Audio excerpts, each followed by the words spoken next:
मनुष्य की 3 श्रेणियां होती हैं, विषयी, साधक और सिद्ध।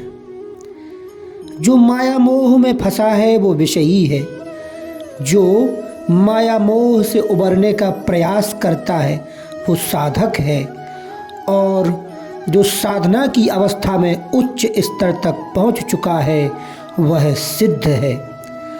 तीनों ही अवस्थाओं में व्यक्ति प्रेम करता है, और इस आधार पर प्रेम की 3 विधाएं होती हैं, विषयी का स्नेह, साधक का स्नेह और सिद्ध का स्नेह।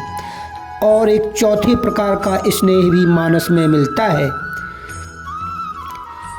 जिन्हें रस, रूप, गंध, स्पर्श आदि में रुचि है तथा जो इनमें ही सुख का अनुभव करते हैं वे विषयी हैं।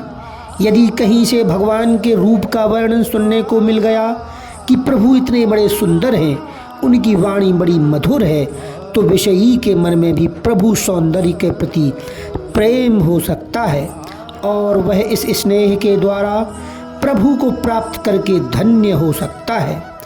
ऐसी गोस्वामी जी की मान्यता है। साधक वह है जो भगवान की महिमा जान सुनकर उन्हें पाने की तीव्र लालसा लेकर विषयों से ऊपर उठकर भगवान से स्नेह करने की चेष्टा कर रहा है। साधना के द्वारा जिसने वह स्थिति प्राप्त कर ली है जहाँ प्रभु के स्नेह को छोड़कर और कुछ शेष नहीं है, वह सिद्ध का स्नेह है। गोस्वामी जी कहते हैं कि ये तीनों ही वंदनीय हैं। विषयी, साधक, सिद्ध सयाने, त्रिविध जीव जग वेद बखाने। राम स्नेह सरस मन जासु, साधु सभा बड़ आदर तासु। चौथा एक स्नेह है जिसका संकेत चित्रकूट के वन में निषाद राज और भरत के प्रति देखा जाता है। जिस समय निषाद राज ने यह सुना कि श्री राम को वन दिया गया है तो उनमें प्रभु से मिलने की तीव्र लालसा जागृत होती है। अब प्रश्न यह है कि विषयी हैं या साधक हैं कि सिद्ध हैं, और इसका उत्तर है कि निषाद राज इन तीनों में से कोई नहीं है, अपितु इनके लिए तो गोस्वामी जी ने एक नए शब्द का प्रयोग किया है, सहज स्नेह। सहज स्नेह क्या है?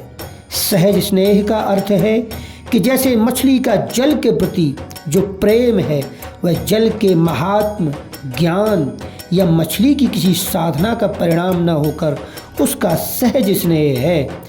जैसे चंद्रमा के प्रति चकोर का और स्वाति नक्षत्र के प्रति चातक का स्नेह है, वह भी सहज स्नेह है। इसे यूं समझें कि यदि कोई ऊंचे पद पर आसीन हो, सत्ता के सिंहासन पर बैठा हुआ हो, तो उसके स्वागत के लिए भीड़ एकत्रित हो जाती है, पर जब किसी का पद छिन जाए, सिंहासन छिन जाए, तब उसकी दशा कैसी हो जाती है। इसका दर्शन समाज में हम लोगों को होता ही रहता है। जो व्यक्ति पद के नाते प्राप्त सम्मान को अपना सम्मान मानने की भूल कर बैठता है वह बाद में बड़ा दुखी होता है।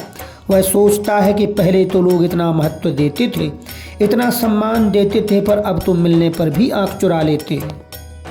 इस संदर्भ में कल्पना की जा सकती है कि भगवान राम तो उस स्थिति में वन को जा रहे हैं जब उनका राज्य छिन गया है। इसलिए निषाद राज को सोचना चाहिए था कि हम उनसे दूर ही रहें तो कितना अच्छा हो। किंतु सहज स्नेह का अर्थ है कि उस स्नेह में ना तो कोई कारण है, ना ही अच्छा बुरा अथवा लाभ हानि की कोई गणना। पिता ने राज्य न देकर वन दिया है यह सुनकर भी जिसका स्नेह घटा नहीं अपितु बढ़ा है, सचमुच वह निषाद है, वह केवट तो धन्य है।